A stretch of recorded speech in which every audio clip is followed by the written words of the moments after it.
Bonjour à tous, nous sommes donc dans notre dernière vidéo de notre série de 12 vidéos sur le fil rouge de la Bible afin de comprendre ce que Dieu attend de moi. Alors on avait vu le récit de la création, du péché, avec toutes ses conséquences néfastes, et puis comment est-ce que Dieu est allé rechercher l'homme à travers différentes alliances. On avait vu l'alliance d'Abraham, de Moïse, et la dernière alliance, celle qui nous concerne, nous aujourd'hui au XXIe siècle, où Dieu promet le salut à tous ceux qui placent leur foi en Jésus-Christ. Dieu promet la vie éternelle dès à présent et pour l'éternité, dans sa présence pour tous ceux qui vont croire en Jésus-Christ, qui vont placer leur foi en Jésus-Christ. Et donc pour rentrer dans cette nouvelle alliance, dans cette dernière alliance, il nous faut accepter, reconnaître notre attitude de pécheur, notre situation de pécheur, cette réalité du péché qui est en nous et qui est dans le monde. Il nous faut demander pardon à Dieu pour ce péché et accepter humblement que Jésus-Christ à la croix a tout accompli pour notre salut. Il a tout accompli. C'est une grâce, c'est un cadeau qu'il offre à tous ceux qui croient en lui. Ce cadeau s'obtient par la foi, donc en croyant. Et effectivement, à la croix, Jésus-Christ a subi le châtiment, en fait, que je devais subir à cause de mon péché. Le jugement qui nous était promis, qui m'était promis, est tombé sur Jésus-Christ à la croix, le Fils éternel de Dieu. Il a expié nos péchés, il a pris notre condamnation et il offre sa justice à tous ceux qui croient en lui. 3 jours après sa mort à la croix, il est ressuscité et il a montré ainsi qu'il a anéanti le péché et ses conséquences, la mort. Et il est revenu à la vie, à une nouvelle vie. Et à la suite de Jésus, tous ceux qui croient en lui, tous ceux qui placent leur foi en Jésus, ont cette vie nouvelle, passent par cette résurrection spirituelle pour le moment, corporelle dans l'avenir, où nous faisons partie de cette nouvelle création, nous sommes ressuscités à une nouvelle vie avec Dieu. Nous ne sommes plus pécheurs quand nous entrons dans cette alliance, nous devenons saints comme Dieu est saint parce que nous sommes revêtus de la justice de Jésus-Christ. Et à partir de là, toute personne qui croit en Jésus, qui est rentrée dans cette alliance, qui est mort et ressuscité avec Jésus, quelque part, eh bien, on peut revenir. Toutes ces personnes peuvent revenir dans la présence de Dieu, comme c'était le cas au départ pour Adam et Ève.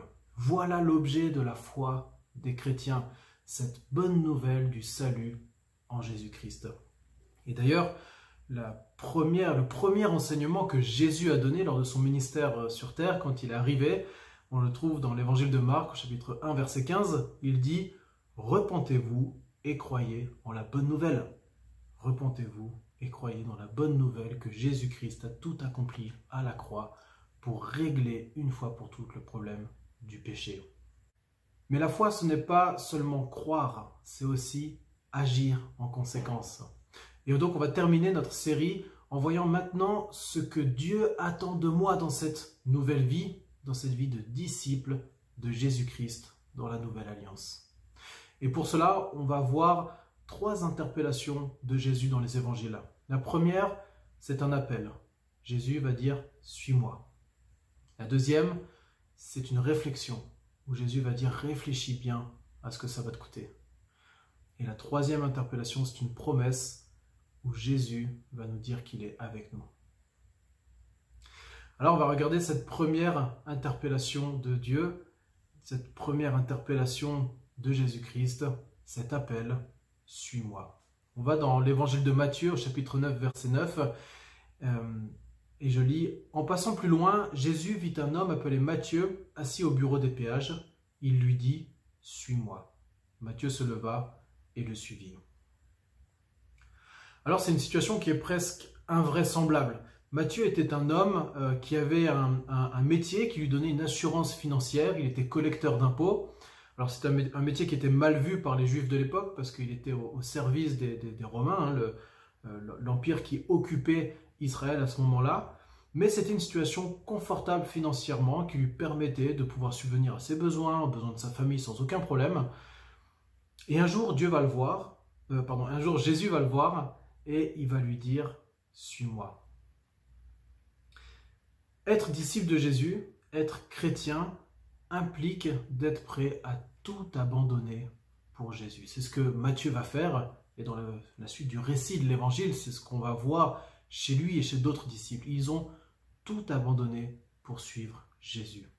Quand je suis enfant de Dieu, quand je rentre dans cette nouvelle alliance, toute ma vie maintenant est tournée vers cette nouvelle réalité que je suis un disciple de Jésus-Christ, un enfant de Dieu, que j'appartiens désormais à Dieu. Je n'appartiens plus au monde et au maître de ce monde qui est Satan et le péché. J'appartiens maintenant à Dieu. Être chrétien, c'est pas seulement un titre, c'est pas seulement quelque chose qui désigne une réalité de croyance, mais en fait être chrétien c'est un mode de vie, la vie d'un disciple qui veut suivre un maître. Et cette relation entre le chrétien et Dieu à travers Jésus-Christ, c'est une relation de disciple envers le maître. C'est quelque chose qu'on connaît plus tellement aujourd'hui dans notre société, cette relation-là, mais le disciple, et ce qui caractérise le disciple, en fait, c'est la volonté de suivre un maître qui est un modèle pour lui et d'obéir à ce maître. Et on va voir un autre texte dans l'évangile de Matthieu, au chapitre 8, versets 18 à 22, et je vais le lire. Jésus, voyant une foule autour de lui, donna l'ordre de passer sur l'autre rive. Un scribe s'approcha et lui dit « Maître, je te suivrai partout où tu iras. » Jésus lui dit « Les renards ont des tanières et les oiseaux du ciel ont des nids, mais le Fils de l'homme n'a pas où reposer sa tête. » Un autre parmi les disciples lui dit « Seigneur, permets-moi d'aller d'abord ensevelir mon Père. » Mais Jésus lui dit « Suis-moi et laisse les morts ensevelir leurs morts. » La vie de disciple n'est pas toujours agréable. Elle peut impliquer un abandon de notre confort et elle impliquera nécessairement un renoncement et des sacrifices coûteux. Suivre Jésus, en fait, ça peut nous coûter cher. Notre réputation, nos amis, notre popularité, notre temps, notre argent, nos habitudes. Et Jésus est clair. En fait, en tant que chrétien, je vais maintenant vivre à contre-courant du monde, à l'opposé de ma manière de vivre d'avant d'être chrétien. Mon maître n'est plus le maître de ce monde. Mon maître est Jésus-Christ. Le salut est gratuit. C'est une grâce qui a été offerte par Dieu. Il est gratuit pour nous. Il a coûté cher à Dieu. Il a coûté la vie de Jésus-Christ à la croix. Et la vie de disciple qui découle de ce salut n'est pas gratuite. Il y a un prix à payer qui peut être coûteux. Mais la valeur de cette vie qu'on a avec Dieu est plus élevée encore que le prix que cela nous coûtera. La valeur, c'est l'éternité dans la présence de Dieu. Jésus nous appelle à le suivre et à renoncer à beaucoup de choses. Être chrétien, c'est suivre un maître, Jésus-Christ, et renoncer à tout ce qui pourrait m'éloigner de ce maître. Alors suite à ça, Jésus va nous interpeller et va nous demander de bien réfléchir au coût que ça va nous demander. Et je vais lire maintenant un autre texte. On va aller dans un autre évangile, l'évangile de Luc, au chapitre 14, les versets 25 à 33. De grandes foules faisaient route avec Jésus. Il se tourna et leur dit « Si quelqu'un vient à moi, et s'il ne hait pas son père, sa mère, sa femme, ses enfants, ses frères et ses sœurs, et même sa propre vie, il ne peut être mon disciple. Et quiconque ne porte pas sa croix et ne me suit pas ne peut être mon disciple. Car lequel d'entre vous, s'il veut bâtir une tour, ne s'assied pas d'abord pour calculer la dépense et voir s'il a de quoi terminer, de peur qu'après avoir posé les fondations, il ne soit pas capable d'achever et que tous ceux qui le verront ne se moquent et ne disent « Cet homme a commencé à bâtir et n'a pas été capable d'achever. » Ou quel roi, s'il part pour s'engager dans une guerre contre un autre roi, ne s'assied pas d'abord pour examiner s'il a le pouvoir avec 10 000 hommes de marcher à la rencontre de celui qui vient contre lui avec 20 000 ? Tandis que l'autre est encore loin, il lui envoie une ambassade pour demander les conditions de paix. Ainsi donc, quiconque d'entre vous ne renonce pas à tout ce qu'il possède ne peut être mon disciple. Alors ici, on a une grande foule qui suit Jésus et qui semble le suivre plutôt par intérêt. Des gens espèrent une guérison d'une maladie, peut-être une délivrance démoniaque. Ils suivent Jésus et ils espèrent que Jésus va faire quelque chose de grand et d'extraordinaire dans leur vie. Mais Jésus va leur dire quelque chose de choquant. Il va leur dire, si vous voulez me suivre, si vous voulez être mes disciples, si vous voulez que j'intervienne dans votre vie, si vous voulez être délivré du péché et du mal qui est dans votre vie, alors vous devez m'aimer plus que tout, même plus que votre famille, même plus que votre vie. Vous devez être prêt à renoncer à tout pour me suivre. Alors Jésus n'est pas en train de dire qu'il ne faut pas aimer sa famille, bien au contraire, le reste de l'évangile nous le montre, et justement il est en train de dire en fait, plus tu vas m'aimer, et plus tu vas aimer les autres, et plus tu seras aimable par les autres. C'est donc pas une parole égocentrique ou mégalo d'un homme qui voulait juste être suivi par du monde. Non, c'est justement un enseignement, quelque chose qui est demandé pour le bien des autres. Et donc si je veux rentrer dans cette nouvelle alliance, si tu entres dans cette nouvelle alliance, tu dois être prêt à renoncer à tout pour suivre Jésus. Et c'est un engagement à prendre qui n'est pas un engagement anodin. Ce n'est pas un engagement à prendre à la légère. Ce n'est pas juste un style à se donner ou un cadeau à recevoir parce que c'est gratuit. Parfois, on va recevoir quelque chose, bon, on se dit voilà, c'est gratuit, pourquoi pas, je le prends, un livre numérique en ce moment, il y en a plein qui sont gratuits, alors je le prends même si je ne sais pas si je vais les lire. Non, c'est pas ça le salut. Et Jésus utilise deux images pour nous appeler à la réflexion. Et il va nous dire, en fait, si tu t'engages dans un ouvrage important, par exemple la construction d'un édifice, d'une maison, ou si tu pars en guerre contre une armée qui est plus puissante que toi, devant toi, tu ne vas pas te lancer n'importe comment, tête baissée, en disant « allez, j'y vais, on verra bien ».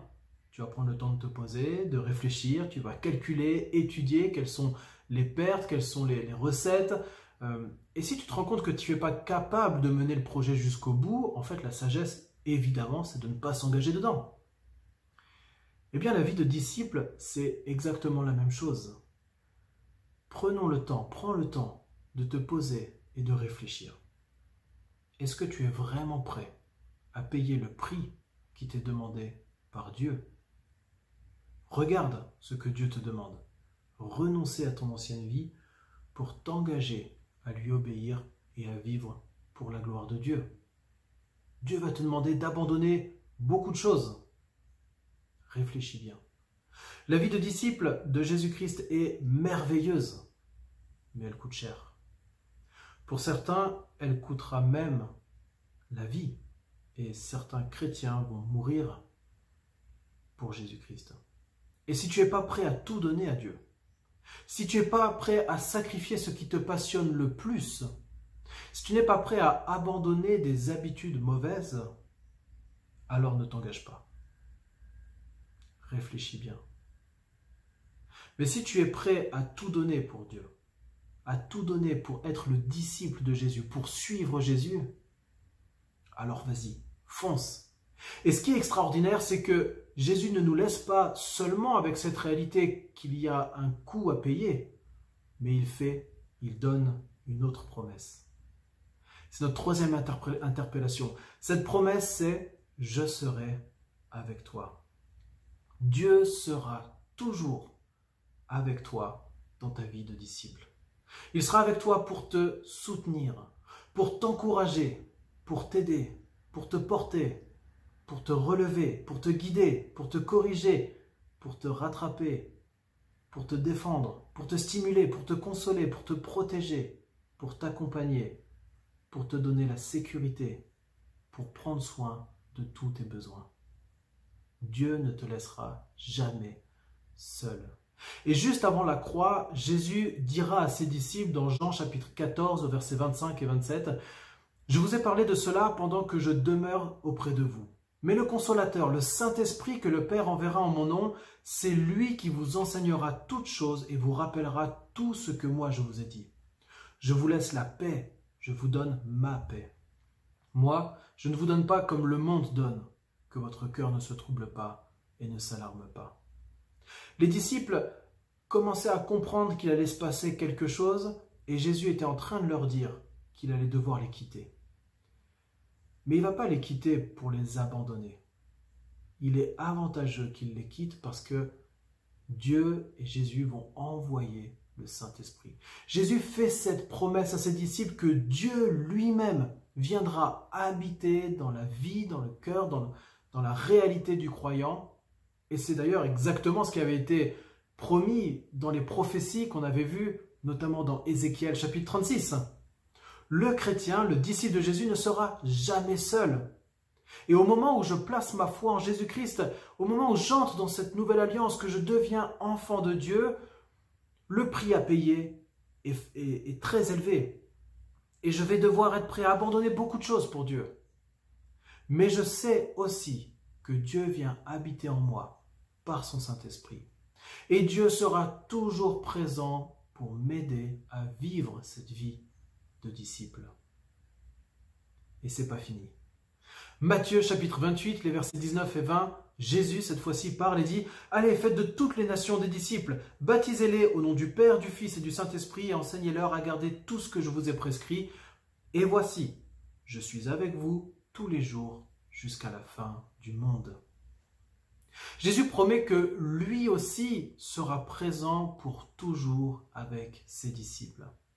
Nous ne serons jamais seuls. Jésus et le Saint-Esprit nous accompagneront toujours dans cette vie de disciples jusqu'à ce que Jésus revienne dans le monde pour juger le monde et pour instaurer définitivement son règne. Alors le péché n'existera plus. Les disciples de Jésus, les enfants de Dieu, les saints, régneront éternellement avec Dieu dans sa gloire. La vie chrétienne, c'est donc être prêt à tout abandonner pour Dieu. Tout ce qui m'est de plus cher, tout ce qui est le plus important pour moi, je dois être prêt à le laisser pour marcher à la suite de Jésus-Christ. Et donc ça nous demande de bien réfléchir au préalable. Ce n'est pas un engagement anodin. Ce n'est pas juste un titre, ce n'est pas juste une étiquette. C'est un mode de vie fondamentalement différent de celui que j'avais avant. Mais ne t'inquiète pas, Dieu sera toujours présent avec toi dans tes difficultés de la vie chrétienne. Alors que Dieu soit glorifié pour tout ce qu'il a fait dans l'histoire, dans son histoire, dans l'histoire de sa création et pour tout ce qu'il fera encore dans l'histoire de sa création, mais aussi dans l'histoire de chacune de nos vies. Que Dieu soit glorifié pour son amour éternel et inconditionnel pour tous les hommes qui s'est manifesté d'une manière extraordinaire à la croix où Jésus a tout accompli pour nous sauver du péché et de la condamnation du péché. Que Dieu soit glorifié pour le salut qu'il offre à tous ceux qui croient en Jésus-Christ. Que Dieu soit glorifié pour son soutien à toutes celles et ceux qui abandonneront tout pour suivre Jésus-Christ. Amen.